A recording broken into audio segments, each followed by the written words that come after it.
We just got some massive news in regards to the future of the Resident Evil series, and it's quite shocking to say the least. Stick around to the end of the video because this is something you definitely don't want to miss. Today, Twitter user Resident Evil Central put out a very interesting tweet that states 5 Resident Evil games are currently in development, according to well-known leaker Dusk Golem, with one of them being a heavily anticipated Resident Evil 9. Before we get any further into these leaks, I just want to make it clear that Dusk Golem, in my opinion, has proven himself to be more than credible when it comes to these video game leaks.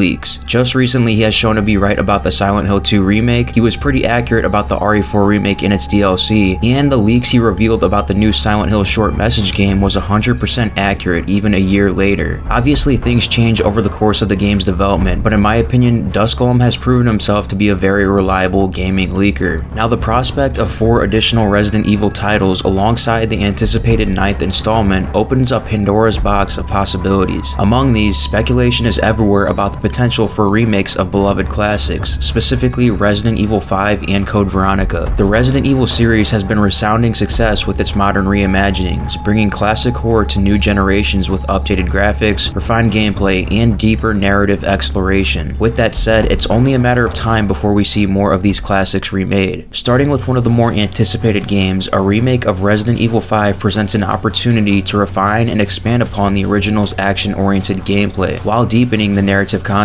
By incorporating more nuanced storytelling, Capcom could explore the complex relationship between Chris Redfield and Sheva Alomar in greater depth, adding layers to their partnership and individual backstories. Enhanced AI for Sheva could improve the cooperative gameplay experience, making it more dynamic and strategic. We've already seen this massive improvement from the RE4 remake when we were with Luis on certain missions throughout the game. If they could incorporate a similar, if not improved system into the RE5 remake for Sheva's AI, then that alone would be a massive improvement for the game. Then there's the remake of Code Veronica, which is anticipated by so many fans and seems to be the most popular vote for the next Resident Evil remake. This game could redefine one of the series' most pivotal stories, focusing on the twisted Ashford family and the dark secrets of the Umbrella Corporation. By enhancing the narrative, Capcom has the chance to delve deeper into the psychological horror and gothic elements that made the original so memorable. The RE engine could beautifully render the eerie Rockford Island and the desolate Antarctic base, with its atmospheric effects adding to the suspense and terror. Gameplay improvements could include a more intuitive inventory system, refined combat mechanics, and the incorporation of puzzles that challenge the player while driving the story forward. The remake could also expand on the roles of Claire Redfield, Chris Redfield, and Steve Burnside, providing more background and development for these characters. Additionally, integrating new storylines or side missions could enrich the lore, offering a broader view of the global impact of Umbrella's experiments. Aside from these 2 games, I've seen a lot of talk on the potential of a Resident Evil 1 remake, which seems to be a very decisive concept in the community. While the original Resident Evil has already received a remake, the potential for a new remake with today's technology offers an exciting prospect. This remake could further refine the story of the Spencer Mansion incident, enhancing the narrative with additional details and character development. The RE engine would allow for a breathtakingly detailed and horrifying exploration of the mansion, with environmental storytelling adding layers to the ominous atmosphere. Gameplay enhancements could include modernized controls, an updated camera system that maintains the claustrophobic feel of the original, and puzzles that integrate seamlessly into the narrative. The remake could also offer alternate scenarios or outcomes based on the player's choices, adding replay value and depth to the experience. This would not only pay homage to the game that started it all, but also introduce it to a new generation of players in a way that respects its legacy, while offering something new. Another classic I've seen a lot of talk and discussion about is a remake of Resident Evil 0. This remake could offer a unique opportunity to revisit the series' roots, exploring events leading up to the infamous mansion incident. With an emphasis on the partnership between Rebecca Chambers and Billy Cohen, a remake could deepen their characters and explore their backgrounds with more detail. Modernizing the game with the RE engine would bring this game to stunning life, enhancing the horror and immersion on a whole other level. Improving the zapping system between Rebecca and Billy could also offer more dynamic gameplay, allowing for intricate puzzles and combat strategies that utilize the strengths of both characters. Additionally, a remake could expand the narrative to include more information about the Umbrella Corporation's early experiments and the T-virus outbreak, providing a richer context for the events that unfold in later games. By reimagining these classic Resident Evil titles, Capcom could not only bring them back to a new audience with modern standards, but also deepen the series' lore and character development. Each remake offers a unique opportunity to explore different aspects of the Resident Evil universe, from the origins of the T-virus and the downfall of the Ashford family to the global possible implications of bioterrorism explored in Resident Evil 5. Together, these remakes could form a cohesive narrative tapestry that enriches the entire series. Now, as for Resident Evil 9, we've kinda known for some time now that this game was under development. Leaker Dusk Golem has claimed that this game will be announced this year and will be released in 2025. I've seen a lot of people speculating that this game will be announced sometime during Q2 of this year, potentially at the Summer Game Fest, but only time will tell if that will indeed be the case. Resident Evil 9 rumors have hinted at an even deeper exploration of the series' horror roots, with a return to survival horror elements that challenge players to navigate treacherous environments with limited resources. Theories abound regarding the setting and plot, with some fans speculating about a convergence of the storylines from Resident Evil Village, bringing together familiar faces in a battle against a new bioterror threat. The anticipation for Resident Evil 9 is not just about the continuation of a story, it's about the evolution of gameplay. Innovations in combat, exploration, and puzzle solving are expected, alongside the breathtaking visuals and atmospheric sound design that have become hallmarks of the series. As we stand on the cusp of official announcements, the speculation serves as a testament to the passionate engagement of the Resident Evil community, eagerly piecing together clues and dreaming of the next chapter in the storied franchise. With all that said, that about wraps up this video. If you enjoyed, be sure to leave a like and subscribe for more Resident Evil news. Thank you for watching, and I'll see you next time.